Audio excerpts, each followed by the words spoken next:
comment j'ai réussi à prendre confiance en moi lorsque j'avais 16 ans. Je vais te raconter cette histoire aujourd'hui et je pense que ça va être assez intime. Donc voilà, je vais peut-être un petit peu me livrer dans cette vidéo, mais pour te raconter l'histoire d'un mec qui a réussi plus ou moins à prendre confiance en lui. Bon, c'est pas une histoire incroyable, je suis pas passé du mec le moins confiant au monde qui osait même pas parler à voix haute à le mec ultra confiant qui fait des conférences devant 100 000 personnes, mais juste l'histoire d'un mec qui était, je pense, normal. Voilà, j'étais ni confiant ni hyper timide, pas du tout confiant, j'étais à peu près banal, et je suis passé de ça à juste quelqu'un de confiant. Donc je vais te raconter cette histoire réaliste de quelqu'un qui a pris confiance en lui, et tu vas voir qu'après il y a aussi des rebondissements. C'est pas comme si une fois que tu as confiance en toi, tu coches une case et tu l'as pour la mort, ça peut redescendre, ça peut aussi ensuite remonter encore plus haut, etc. Donc l'histoire commence quand j'avais, disons, 14 ans. J'étais en troisième, début de la troisième, et à ce moment-là, du coup, j'étais, comme j'ai dit, basique. J'étais pas ni très peu confiant, ni hyper confiant. Voilà, ça m'arrivait de parler en cours à voix haute, enfin ça pouvait m'arriver, je parlais à des gens, enfin bref, j'étais un ado normal quoi, de 14 ans. Et à ce moment-là, mon objectif, mon rêve de l'époque, c'était de réussir avec ma chaîne YouTube, comme plein d'autres gamins du collège.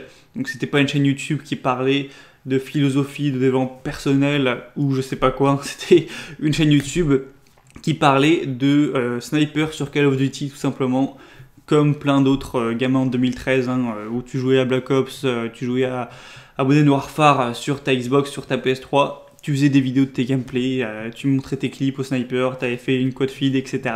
Bref, voilà, je faisais tout simplement ça avec ma chaîne qui s'appelait donc Worky. D'ailleurs, elle est encore en ligne actuellement. Si jamais tu es curieux, que tu veux te foutre un peu de ma gueule, tu peux rechercher ça sur YouTube si ça te fait plaisir. Mais elle est inactive depuis forcément des années. Et donc, voilà, à l'époque, je faisais des vidéos de jeux vidéo. Alors, je n'aimerais même pas réécouter ma première vidéo où j'ai pris la parole, parce qu'au début, je mettais juste des clips vidéo. Et par la suite, ensuite, je faisais des commentaires où voilà, j'expliquais le gameplay, où je pouvais raconter ma vie, tout ça. Et le premier commentaire que j'ai fait, j'avais la voix qui était à moitié en train de muer. J'étais extrêmement stressé de faire cette première vidéo alors qu'on voyait même pas mon visage. Il y avait mon téléphone sur une pile de jeux qui filmait la télé indirectement et on m'entendait parler derrière. C'était vraiment du ridicule. Heureusement, cette vidéo est supprimée aujourd'hui et je peux pas la revisionner. La toute première, donc en 2013. Mais c'était sûrement pas joli à entendre. Le malaise. Mais voilà, j'ai commencé comme ça, évidemment, les vidéos faisaient 20 vues, c'était vraiment ridicule. Je me rappelle même à l'époque avoir fêté mes 20 abonnés sur cette chaîne en 2013. Et puis ça s'est un petit peu professionnalisé, j'ai acheté un Avermedia pour filmer l'écran sans filmer l'écran avec un téléphone. Je me suis mis à acheter un meilleur micro. J'ai commencé à être meilleur là-dedans, à être un peu plus confiant en moi, un petit peu mieux articulé aussi, puisqu'on comprenait vraiment pas grand-chose à l'époque. Et ça marchait toujours pas, j'avais toujours, j'avais toujours 50 abonnés. Pour gagner quelques abonnés, ça m'arrivait de faire de la pub sur d'autres chaînes ou à l'époque sur Clash of Clans. Enfin bref, c'est vraiment les histoires de quand t'as 14 ans. Et en fait, mon rêve à l'époque, je pense que c'était assez cohérent pour un ado de 14 ans qui veut juste faire YouTube à écouter des cours. C'était d'avoir 10 000 abonnés sur ma chaîne et 1 million de vues. Donc 1 million de vues cumulées total et 10 000 abonnés. Aujourd'hui, ça paraît un peu de la merde. Tu te dis une chaîne qui a 10 000 abonnés, ouais, bah super, c'est pas ouf. À l'époque, en 2013, en vrai, 10 000 abonnés, c'était quand même propre. Il n'y avait pas tellement de chaînes qui avaient plus de 10 000 abonnés. D'ailleurs, des chaînes qui avaient genre 1 million, ça se comptait sur le doigt de la main, donc les chiffres étaient décorrélés d'aujourd'hui. Donc quand même, à l'époque, 10 000 abonnés et 1 million de vues, c'était quand même bien, tu vois, c'était correct. Surtout dans le gaming, enfin, il n'y en avait pas tellement. Donc c'était mon objectif, et pour moi quand j'y pensais alors que j'avais 50 abonnés, c'était vraiment un grand rêve. Et rêve dans le sens où c'était pas, je me disais pas à l'époque, ah c'est un objectif et voilà dans 1 an et demi je l'aurais atteint et tout. Non, pour moi c'était vraiment décorrélé de la réalité. Je pensais jamais que j'allais atteindre ça. Je me disais voilà, c'est mon rêve, c'est mon objectif, mais bon, je l'atteindrai sûrement jamais et je cours après, mais bon, ça se trouve, ce sera comme les gosses qui vont être footballeurs et je l'atteindrai jamais, quoi. Bref. Mais je gardais ça en tête, voilà, ces chiffres-là, au moins c'était chiffré et c'était très bien mesurable puisque sur ta chaîne, tu as directement ton nombre d'abonnés, ton nombre de vues qui est affiché. Donc voilà, ensuite j'ai atteint les 100 abonnés, ensuite j'ai atteint les 200, les 300, les 500, les 1000 avec le temps qui passait. Hein, ça a pris des années pour arriver à 1000 abonnés, ça a dû prendre presque un an, tu vois, donc c'était en fin 2014. Et 1000 abonnés, déjà, j'étais super content, c'était un truc de fou. Je me suis dit, waouh, 1000 abonnés, c'est un truc de malade, etc. J'étais trop content. J'avais commencé à faire des vidéos, du coup, on me voyait tout ça sur la chaîne où c'était du gaming, mais ça commençait aussi à parfois être des vidéos non gaming où je vais raconter ma vie, tout ça. Donc, pareil, du coup, je suis rentré en seconde, hein, j'ai continué toutes les vidéos. Dans mon temps libre, j'avais limite plus le temps de jouer, etc. Tellement j'étais focus sur les vidéos, quoi. Donc ça continue, etc. Les chiffres montent petit à petit, mais c'était lent. Hein. Je suis peut-être arrivé à 2000 abonnés, un truc comme ça. Ensuite, j'arrive en première, j'étais peut-être à 3000 abonnés. Et là, je faisais plus des vidéos où on me voyait avec des petits courts-métrages, des blagues. On se filmait entre potes, on faisait des conneries. Ça me faisait plaisir à faire, c'était marrant, tu vois. Mais vraiment, si je devais le revoir aujourd'hui, bon, je pense que j'en rirais, mais c'était loin d'être vraiment qualitatif. Ça continuait à monter, mais bon, j'étais qu'à peut-être 3-4 000 abonnés, ou allez, grand max 5 000 au bout de quand même 2 ans, 2 ans et demi. Et un jour, j'ai sorti une vidéo qui a littéralement tout changé, où j'étais une chaîne qui avait, je sais plus, peut-être 4 000 abonnés ou un truc comme ça, et qui faisait quelques centaines de vues, tout ça. Et j'ai fait une vidéo où, je sais pas, j'ai eu un petit coup de génie, entre guillemets, même si la vidéo, j'en suis pas vraiment fier, hein, mais en tout cas, au niveau de est-ce que ça te donne envie de cliquer sur la vidéo, c'était vraiment réussi. La vidéo, ça s'appelait Top 5 des youtubeurs détestés. Donc voilà, c'est du pur drama, du pur truc qui donne envie de cliquer. Et j'avais sorti cette vidéo comme ça, parce qu'à l'époque, il y avait tous les dramas, donc c'était en 2016 là, donc presque 3 ans après que je me sois lancé. Tous les dramas avec Mad Podcast qui avait volé des vidéos, les trucs comme ça, il y en avait d'autres, j'ai un peu oublié les noms. Donc j'avais fait une sorte de répertoire de tout ça avec un top 5 et ça avait buzzé complet. Alors je sors la vidéo, je crois qu'elle a fait 1000 vues, donc bon, c'est rien de ouf. Et genre 15 jours après, elle s'est mis un peu à augmenter, à faire 5000 vues, 7000 vues, 10 000, etc. Et là, ça a explosé. YouTube l'a mis, c'est monté à 200 000, etc. Et YouTube l'a mis dans l'accueil. Genre pendant 48 heures, la vidéo était en plein dans l'accueil, tout le monde la voyait, tout le monde cliquait dessus. Et ça a fait 1 million de vues je sais pas, en 10 jours, un truc comme ça. Ensuite, un mois après, c'était à 2 millions de vues. Ça a plafonné vers 2 300 000 vues. Maintenant, bon, la vidéo, elle a arrêté de faire des vues, hein, mais 2 millions de vues en quelques mois quand t'as 16 ans. C'était super impressionnant, surtout vu que ça faisait des années que je galérais et tout. Et du coup, forcément, bah là, j'ai explosé mes objectifs. Je suis monté très rapidement à plus de 40 000 abonnés. Et à plus de 5 millions de vues, je crois. Donc en gros, j'ai fait x5 presque sur mon objectif de vie limite que je m'étais fixé à l'époque quand j'avais 14 ans. Donc ça a été un super accomplissement, j'y croyais pas quoi, quand j'ai fait ça, alors que pourtant quand j'y repense aujourd'hui, c'était pas non plus un truc de fou, enfin faire une petite vidéo qui buzz, surtout sur ce genre de sujet, voilà, c'est pas non plus l'accomplissement du siècle, mais voilà, quand t'as 15-16 ans et que t'as rien accompli dans ta vie, puisque j'avais rien accompli entre guillemets, hein, de ouf, et ben j'étais super fier, et un petit peu un alignement des astres, à cette même période, donc vraiment à quelques mois près, au moment où j'avais eu ma vidéo qui avait fait plein de vues, etc., j'avais eu pour la première fois depuis le collège, enfin depuis que j'ai, je sais pas, depuis que j'ai 12 ans, donc la première fois entre guillemets de manière sérieuse, une copine, enfin de manière sérieuse. J'étais en première, donc on pouvait pas appeler ça vraiment sérieux, mais c'est la première fois qu'en gros que je sortais avec une fille, hein, au collège. J'étais vraiment pas du tout sorti avec des filles, etc. Donc pour moi, bah, c'était assez important. Alors bon, c'était une relation à distance, etc. Hein, ça avait rien du tout de sérieux. C'est encore une fois quand j'y repense rétrospectivement. Mais pour moi, ça me faisait quand même plaisir. Hein, ça restait quand même mon premier amour entre guillemets. Je sais pas à quel âge t'as pu avoir le tien. Peut-être que c'était au collège, peut-être que c'était en première, ou au lycée, ou peut-être après. Je sais pas. Ça dépend des gens. Mais là, c'était la première fois que voilà, je sortais avec une fille, que ça durait plus de 1 ou 2 mois, quoi, même si ça n'a pas duré vraiment longtemps. Et du coup, ça me faisait aussi ça très plaisir.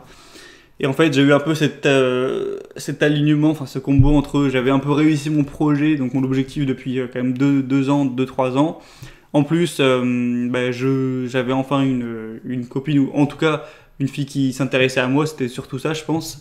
Donc, bah, les deux choses réunies, ça m'avait changé, je pense, en termes de confiance. Et vraiment, j'ai vu que ça s'est fait rapidement, en quelques mois, vraiment, en peut-être 3 mois. Je n'ai plus remarqué le changement, tu vois. Si ça s'était fait sur des années, ça aurait été tellement lissé sur le temps que j'aurais sûrement pas remarqué un vrai changement. Mais vraiment, tu me voyais, donc bah, je crois que c'était peut-être, tu me voyais par exemple en février 2016 par rapport à en mai 2016 en gros. À l'époque, bah, j'ai vraiment changé, j'étais vraiment beaucoup plus confiant, beaucoup plus avenant, je parlais à des gens de ma classe avec qui je parlais jamais, j'étais bien plus heureux aussi du coup à l'époque, hein. Et depuis, bah, voilà, j'ai pris une sorte de confiance en moi qui n'est pas resté stable évidemment, après ça a bougé. Ensuite, bah, avec cette fille dont je te parlais à distance, tout ça, ça s'est fini assez rapidement en fait. Ça s'est fini, je crois, au bout de 2 mois et quelques. Donc, je suis vite redescendu. Hein, ça a fait comme ça et comme ça. Donc, j'étais super triste hein, pendant l'été, les camps de vacances de la première à la terminale. Donc, ça a dû me faire redescendre. Ensuite, c'est là que je me suis mis à la musculation. Et donc, bah, petit à petit, j'ai repris confiance en me transformant physiquement. Donc, tu vois, ça fait des vagues. Ensuite, voilà, bien plus tard, en 2019, j'ai arrêté mes études pour lancer mon projet où je réussissais pas. Donc, ma confiance, elle a dû rebaisser ensuite ma copine de l'époque, du coup, après, en 2019, avec qui cette fois, ça faisait presque 2 ans. Donc, c'était bien plus sérieux. Et c'était pas à distance, hein, c'était en vrai. On s'est séparés aussi. Elle m'avait quitté alors que mon projet marchait pas et tout, donc ça a redescendu. Ensuite, bah, mon projet a marché, ça je te l'ai déjà raconté. D'ailleurs, c'était plus actuel puisque je faisais déjà des vidéos sur cette chaîne à l'époque. J'avais déjà raconté mon histoire à ce niveau, donc ça m'a reboosté aussi. Enfin bref, tu vois, c'est complexe, c'est un truc qui peut changer, qui peut bouger au fil du temps. Mais la clé de tout ça, de cette petite histoire à retenir, c'est que la confiance en soi, tu vas pas la trouver, je sais pas, dans des livres de développement personnel un peu à 2 balles en mode console ton enfant intérieur, licencie ton saboteur intérieur, machin truc, cultive l'amour de toi et tout. Pour moi, c'est un peu des conneries. Je pense que tu la trouveras juste en réussissant tes objectifs. Tu vas te fixer un objectif quel qu'il soit, hein. Apprendre la guitare, devenir super bon en course à pied, te transformer physiquement, réussir ton projet d'entrepreneuriat ou de business, ou même pourquoi pas réussir tes études, ou réussir à, je sais pas, à draguer des filles en soirée, ou n'importe quel projet. Là, j'ai pas d'idée qui me vient en tête, mais ça peut vraiment être tout et n'importe quoi, à partir du moment où c'est un objectif qui te tient à cœur et que, honnêtement, tu trouves ça ambitieux, tu trouves ça dur, parce que forcément, tu te fixes un objectif à 2 balles que toi-même tu trouves que c'est de la merde, genre boire 10 verres d'eau, ben non, là ça marchera pas. Mais si vraiment t'arrives à avoir un objectif que dans ta tête c'est presque irréalisable et ce serait un truc de fou si tu parvenais, même si ça prend 1 an, 2 ans, 3 ans, 4 ans, mais que tu finis par atteindre ça, je pense que là naturellement ta confiance elle viendra. Donc bon voilà, à travers cette explication, je t'ai dévoilé une partie quand même de la formation que je relance cette semaine, mais il y a aussi d'autres points très intéressants, hein. On rentre en détail sur confiance spécifique, confiance générale, le fait de savoir se rendre vulnérable, des analogies par rapport à des trucs dans des livres et tout, donc c'est vraiment pas que ça, mais c'est quand même une des idées principales pour te raconter, pour t'apporter ça. Donc en quelques mots, si tu veux prendre confiance en toi, juste avance, sois régulier, sois persévérant, réalise tes objectifs sur n'importe quel domaine, perte de poids, business, tout ce que tu veux, relation homme-femme, et ça suivra naturellement, je pense. Forcément, si aujourd'hui t'as 16-17 ans, t'as jamais eu de copine, t'as jamais rien accompli, t'es un peu perdu dans tes études, tout ça, en fait c'est juste normal si t'as pas confiance en toi. Et comment ça changera? Ça changera en... Bah, tu vas changer cette situation, peut-être dans 2 ans, bah, tu auras une idée de projet, d'études, peut-être que tu auras un business, peut-être que tu te seras transformé physiquement, tu auras perdu du poids, peut-être tu auras trouvé une copine qui te plaît, et là, bah, naturellement, la confiance, elle suivra en fait. C'est en apportant des changements que la confiance suivra, c'est pas en essayant de changer ta confiance que les résultats arriveront. Voilà, maintenant si tu veux rentrer plus en profondeur hein, sur ce sujet, prends la formation de cette semaine. Il y a une offre de 60 € du coup sur la formation jusqu'à demain soir. Je sors cette vidéo samedi, donc il ne reste plus beaucoup de temps. Et ça te permettra de rentrer plus en profondeur là-dedans pour avoir une méthode simple et concrète pour développer ta confiance en toi. Je pense que ça peut beaucoup t'apporter. Après, c'est à toi de voir si ça t'intéresse ou pas, si tu as le budget pour ça ou pas. Tout le monde n'a pas les mêmes possibilités en termes de budget, même si bon, je pense que le prix quand même est raisonnable. Enfin bref, si tu veux voir ça, c'est le premier lien en dessous. Et c'était tout pour cette petite histoire, et je t'en raconterai d'autres, je pense, dans les temps qui arrivent. J'avais dit que je raconterais un peu mon périple, entre guillemets, en Thaïlande. Je te raconterai ce genre de choses. Je te raconterai aussi mon avancée au niveau de la guitare. D'ailleurs, un de ces quatre, je te ferai sûrement une vidéo où je joue un petit peu. Enfin bref, voilà, c'était tout pour cette petite vidéo. Donc j'ai envie de te dire, surtout ne lâche rien, continue d'avancer vers tes objectifs. Ce sera peut-être long, peut-être court, mais tu finiras par les atteindre. Et à ce moment-là, ta confiance augmentera, et c'est un peu pour le coup, c'est un cercle vertueux. C'est que tu réussis tes objectifs, donc déjà tu es super content. En plus, ça te fait prendre confiance, donc tu es encore plus content. Vu que tu es encore plus content, tu es encore plus heureux, tu réalises encore d'autres choses, etc. Donc, une fois que tu fais ton premier objectif, je pense que ça débloque pas mal de choses. Moi, ça m'a débloqué beaucoup au niveau du mindset, à me dire en fait, tu peux faire des trucs. Et c'est grâce à ce petit truc de merde de chaîne YouTube de 2016 que j'en suis là aujourd'hui, je pense. C'était tout. Je te dis à très vite dans d'autres contenus. Et à la prochaine. Ciao.